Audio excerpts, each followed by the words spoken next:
આ તરફ વાત કરીએ સુરતની સુરતના કોઠાદરા બાદ પલસાણા તાલુકામાં પણ વહેલી સવારે વરસાદ કડોદરા ચલથાણા બગમુરા સહિતના વિસ્તારોમાં હળવો વરસાદ નોંધાયો છે। ધીમી ધારે વરસાદથી વાતાવરણમાં ઠંડક પ્રસરી છે।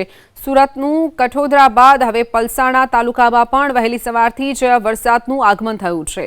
વાદળછાયું વાતાવરણ સર્જાયું છે અને હજુ પણ આવનારા સમયમાં વરસાદ વરસે તેવી પણ આગાહી વ્યક્ત કરવામાં આવી છે। હવામાન વિભાગે જે આગાહી કરી હતી તેની વચ્ચે મેઘરાજાનું આગમન સુરતના ગ્રામ્ય વિસ્તારોમાં પણ જોવા મળી રહ્યું છે। કડોદરા ચલથાણ બગુમરા સહિતના વિસ્તારોમાં હળવો વરસાદ નોંધાયો છે। ધીમી ધારે વરસાદથી વાતાવરણમાં ઠંડક પ્રસરી છે। તો આ તરફ સુરતના કઠોદરા વિસ્તારમાં વહેલી સવારે ઝરમર વરસાદ નોંધાયો છે। હવામાન વિભાગની આગાહી વચ્ચે વહેલી સવારથી જ ઝરમર વરસાદ વરસતા વાતાવરણમાં ઠંડક પ્રસરી છે। તો સુરત શહેર અને જિલ્લાના બોર્ડર વિસ્તારના ગામોમાં ધીમી ધારે વરસાદ નોંધાયો છે। સુરતના કઠોદરા વિસ્તારમાં વહેલી સવારથી જ ઝરમર વરસાદનું આગમન થયું છે। તો હવામાન વિભાગની આગાહી વચ્ચે વહેલી સવારથી જ વરસાદી માહોલ જામ્યો છે। ઝરમર વરસાદ વરસતા વાતાવરણમાં ઠંડક પ્રસરી છે। સુરતનું કઠોદરા વિસ્તાર જ્યાં વહેલી સવારથી જ ઝરમર વરસાદનું આગમન થયું છે, જેના કારણે વાતાવરણમાં ઠંડક પ્રસરી છે। સ્થાનિકોને પણ બફારામાંથી રાહત મળી છે અને હજુ પણ આવનારા સમયમાં વરસાદ વરસે તેવી વકી વ્યક્ત કરાઈ છે।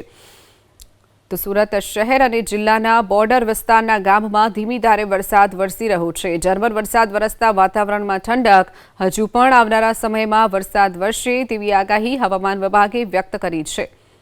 તો સુરતનું કઠોદરા સહિતના વિસ્તારોમાં વરસાદ શરૂ થઈ ગયો છે। સુરતના ગ્રામ્ય વિસ્તારોમાં અલગ અલગ તાલુકાઓમાં પણ વરસાદ નોંધાયો છે અને હજુ પણ આવનારા સમયમાં વરસી શકે તેવી પણ આગાહી વ્યક્ત કરાઈ છે।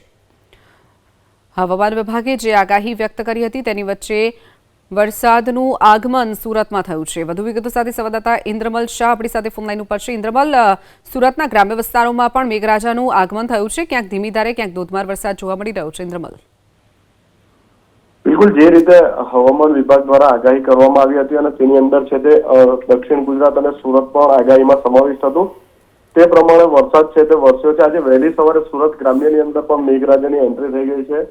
ખાસ કરીને સુરત જિલ્લાનો જે પલસાણા તાલુકો છે, કડોદરા ચલથાણ બગુમરા વિસ્તારની અંદર વહેલી સવારે સામાન્ય કહી શકાય કે વરસાદ છે તે વરસ્યો છે।